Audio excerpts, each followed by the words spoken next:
everyone. My name is Ravi Kalaga. I'm a co-founder at Liatrio. I want to tell you a story for how we did a DevOps transformation over the last 2 years, where we took about 500 people who said they never wanted to change, and we tried to change them as much as we could. So the focus of the transformation was less about tooling, pipelines, automation infrastructure, was more around how teams can work in a DevOps way, because we felt that that was what the organization was lacking more than they had money for all the tools. So here's the starting state. 500 people once every 3 months was what they would release in 2016. So when I say release every 3 months, the development would be complete, but they would take about 3 months to go to production because they believe that you have quality for a long time, or you test for a long time, that means there is more quality. Now, currently, we applied the Spotify model. Now, every squad releases every 2 weeks. This is right now. The goal of the direction to the team was not to have them release every 2 weeks, that they need to release every 2 weeks, but we want to motivate them to release every 2 weeks. We started off with a blank sheet of paper approach. We said everything is kosher, HR policies, how people report into each other, everything was kosher.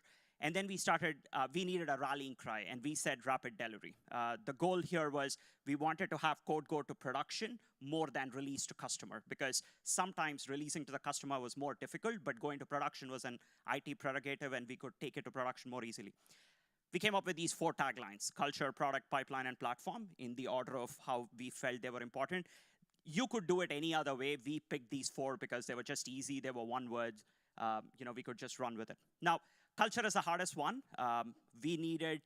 There is just no way you can corral 500 people to change their culture overnight. And even after 2 years, I won't say that we did.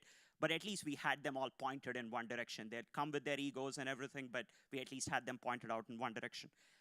We went away from programs and projects. We said product only. It's very hard because you go to your CFO and say programs and projects are going away. They're not going to accept, but we tried to sell it as much as we could, and we said go for products. Of course, pipelines. You need a pipeline for everything. The joke that we have is don't have a conversation if you're not building a pipeline, which is great for us, because everybody needs to have that mentality of taking everything that you go to production in a pipeline manner. This one, we were not successful. Till now, we were not challenging anybody. When we went for platforms, we were challenging somebody's $100 million investment and a big company that we'll not name. So we were not successful on the platform side. We just could not change it.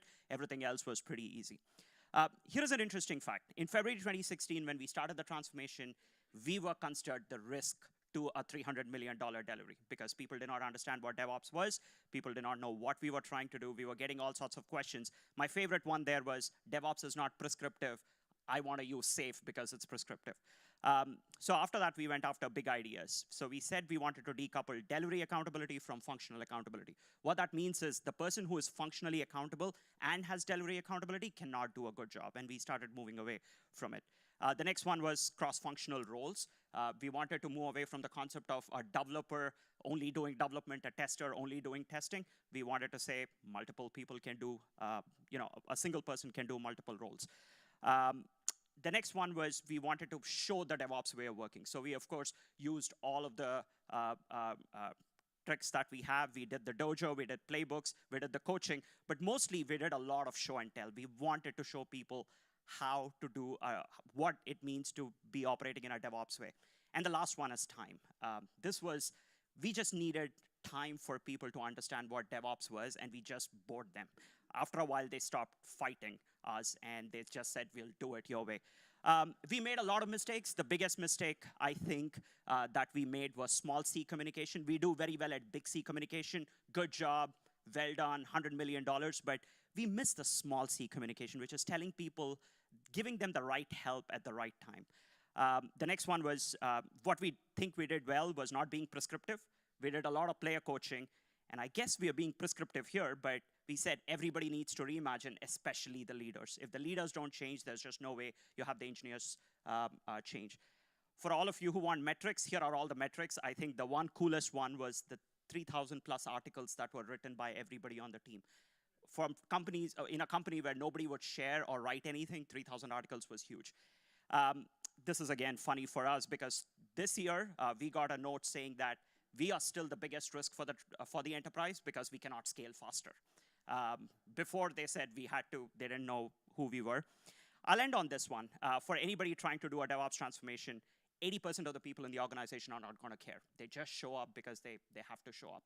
What you should go after is probably the 5% who want to give it a try and 5% who will fight you and say no, because those are the people who you need them to be champions. Thank you so much.